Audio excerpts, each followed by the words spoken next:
خاندانی نظریے کی لغویت و بوداپنی. یہاں پر ایک اور ابھی یہ جو سسٹم چلا ہے نا، اس پر بھی بات کرنا چاہوں گا. وہ یہ کہ یہ خاندانی منصوبہ بندی ہے نا، بچے دو ہی اچھے، کم بچے خوشحال گھرانے، بچہ ہو یا بچی تعلیم دو اچھی، یہ سارے یہودیوں کی نعرے ہیں جو آج کل ہمارے گھروں کی دیواروں پہ لکھی ہوئی ہوتی ہے. یہ جو ہیلتھ سسٹم ہے نا، جن کے اندر خواتین کو بھرتی کی جاتی ہے، اور وہ گھر گھر کے اندر گھس کے لوگوں کو یہی تعلیم دیتے کہ بچے کم پیدا کرو. اور یقینی بات ہے یہاں پر بھی کئی دماغ اسی نعرے پہ متاثر ہوئی ہوگی. شاید بہت سے یہاں پہ ہمارے جو اسٹوڈنٹ ہیں، جو ہمارے تفسیر قرآن کی جو شرکاء ہے، ان کی دماغ میں بھی شاید یہی نظریہ، یہی نعرہ اچھا لگا ہوگا، ان لوگوں نے اس کو قبول کیا ہوگا. تو حقیقت یہ ہے کہ یہ ٹوٹل بے بنیاد نعرہ ہے. یہ قرآن کی مزاج کے مطابق کا نعرہ نہیں ہے. خاندانی منصوبہ بندی میں کیا کیا جاتا ہے؟ 2 بچوں کی بات، 3 بچوں کی بات سلسلے کو ہی روک دیا جاتا ہے. دوائی کے ذریعے سے، انجیکشن کے ذریعے سے، یا کچھ خواتین کی بچہ کو باہر نکال دیا جاتا ہے. یہ ساری وہ صورتیں ہیں جس کے قرآن کی طرف سے کوئی اجازت نہیں ہے.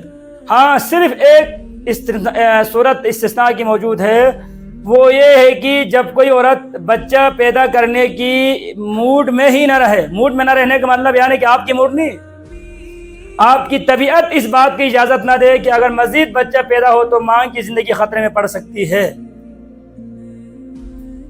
اس صورت میں بچے کی پیدائش روکنے کی اجازت ہے شریعت کی طرف سے. یا دوسری صورت یہ ہے کہ ایک بچہ پیدا ہوا جس کی ابھی تک خون کا دورہ، وہ دودھ کا دورہ مکمل نہیں ہوا، اگر دوسرا بچہ بھی دنیا میں آ گیا تو شاید ایک بچے کی زندگی خطرے میں پڑ سکے. اس صورت میں شریعت نے عارضی وقفے کی اجازت دی ہے. آپ 1-2 سال کے لیے اس سلسلے کو کیا کر دیں. یہ جو ہمیشہ کے لیے جو راستہ ہی بند کر دیا گیا نا، یہ جو راستہ بند کرنا خدا کی فطرت سے جنگ لڑنے کی مترادف ہے. اور اس نظریے کی جو لغویت اور بیہودہ پنی کا ہمیں پتہ یہاں اس آیت سے یہ چلتا ہے، کیا کوئی آدمی صرف کھیتوں کے اندر پانی دینے پر ہی اکتفا کرے اور وہاں سے کوئی پیداوار حاصل نہ کرے؟ کیا اس طرح کی کوئی مقصد بھی ہوتا؟ کیا نہیں ہوتا ہے نا. صرف کھیتوں میں پانی ہی دیتا رہے وقت وقت پہ، اور اس کا کوئی مقصد ہی پیداوار کا یا گندم اور جو کا نہ ہو، تو یقینی بات ہے یہ تو کسی پاگل کی حرکت ہو سکتی ہے، کسی عقل مند انسان کی حرکت. تو اسی طرح انسان ازدواجی تعلق پہ قائم رکھے اور آنے والے پیداوار سے بھی انسان منہ چرا لے، اس سے بھی انسان دامن بچا لے. اور میں ایک بات بہرحال یہاں پر پورے وثوق کے ساتھ میں کہہ رہا ہوں، یہ جو اس نظریے کی پیچھے جو مقصد ہے نا، در حقیقت اس نظریے کی جو رگ ہے، اس نظریے کی جڑ ہے، وہ یہودیت سے ملتے ہیں. یہ خاندانی منصوبہ بندی کی جو نظریہ ہے، یہودیوں نے ہمیں پڑھایا ہے، اس لیے یہ نظریہ ہمارے خواتین کو بڑی اچھی لگتی ہے. ہمارے خواتین اسی کے حق میں ہے. اور کئی بستیوں کے اندر، وادیوں کے اندر، دیہاتوں کے اندر اس طرح کی خاندانی منصوبہ بندی کی پلان بنایا جاتا ہے. خواتین کو وہاں پر مختلف قسم کی ادویات کھلائی جاتی ہے، اس طرح کے طریقے سمجھائے جاتے ہیں. در حقیقت یہودیوں کا سوچ یہ ہے کہ مسلمانوں کی آبادی کو کیا کیا جائے، کم کیا جائے.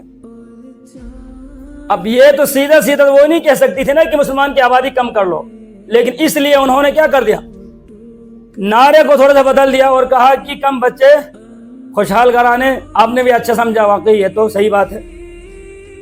اور ہمارے بہت سے لوگوں کے دماغ میں یہ بات بیٹھی ہوئی کہ 8-10 بچے ہوں تو ان کو کھلائے گا کہاں سے، پلائے گا کہاں سے، ان کو تربیت کہاں سے ملے گی، ان کو سکول کی فیس خرچہ کون برداشت کرے گا.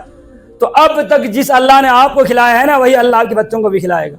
رزق کی ذمہ داری آپ کے ہاتھ میں نہیں رکھی ہے اللہ نے. چلو ٹھیک ہے، میں بھی آپ لوگوں کے ساتھ 2 منٹ کے لیے اتفاق کرتا ہوں.